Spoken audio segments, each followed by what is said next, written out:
పశ్చిమ గోదావరి గ్రామ ప్రజలందరికీ తెలిపినదేమనగా, మన రాజుగారి మనవరాలు మరియు మన గోదావరి గోవిందు అలా అలా ప్రేమలో పడ్డారు.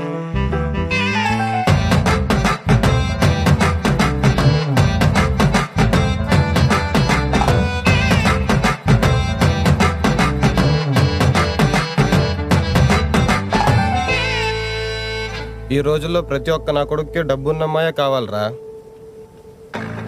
వీడి చేపలు పట్టుకుని నా కొడుకు చేపలు పట్టుకోకుండా అమ్మాయిలు గిమ్మాయిలు అంటాడేంట్రీడా.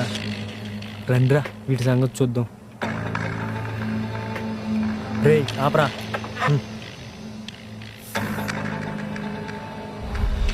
నువ్వేంటో నీ స్థాయి ఏంటో తెలుసుకుని ప్రేమించు, లేదంటే ఇక్కడే చంపి గోదావరిలో పడదిబ్బుతా. గోదావరి నీకు కొత్త ఏమో, నాకు కొత్త కాదు. తొక్కి పడదెంగుతా.